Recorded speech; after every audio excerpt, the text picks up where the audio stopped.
Tell us about your first trip to Vietnam.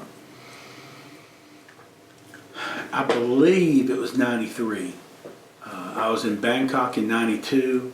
Some friends that were with me were staying at a Christian guest house, and there they met two Vietnamese fellows who claimed to be Christians.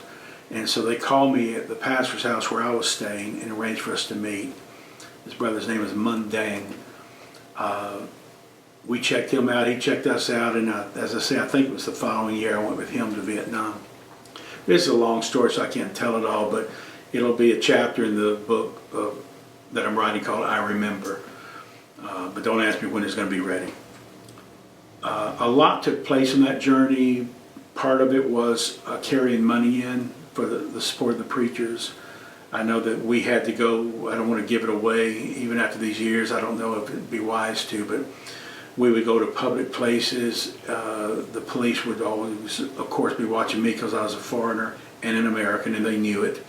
And the war had only been over for, 12 years, something like that. So I was oftentimes used as kind of like bait, so I could draw the attention of the military or the police to myself while they were able to do what they needed to do. But I remember one time we went into a public bathroom, and there we strapped, we had placed the support for these preachers into plastic bags, and we had tape, and we taped it under the lid of the toilet. Then walked out and sat on a park bench about 20 meters away and observed. We saw the police there inclined to want to go, we suspected to go in and check it. So I got it real quick and drew attention to myself and started walking in the opposite direction to get them to follow me, which they did. And as they were walking away, two of our preachers were walking into the restroom, and they knew exactly where to go, which stall to go into and so forth, and they got their money.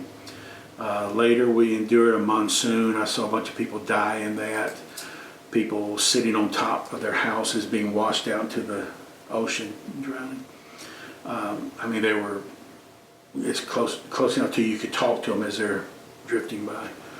The rain falling down, snakes everywhere, thousands of snakes of every variety, even cobra. You literally couldn't walk without stepping on snakes. And long story short, that night, while I was sleeping, I was stung by 9 scorpions, I believe it was. 5 on one foot and 4 on the other. And I don't know if I died or not. I mean, anybody in Vietnam will tell you get stung by 1 scorpion, usually you die. I got 9 of them, and they were infants, which supposedly carry a more potent venom. All I know is I lost control of all my body. I couldn't breathe. I couldn't move. I was paralyzed. And the last thing I saw was in bed, I could see the moon looking out through the window of the restaurant table where we were sleeping, and think to myself, when these pastors wake up in the morning, I'm going to be dead. They're going to blame themselves for it. I woke up the next morning with all them standing over my bed looking at me like I was dead.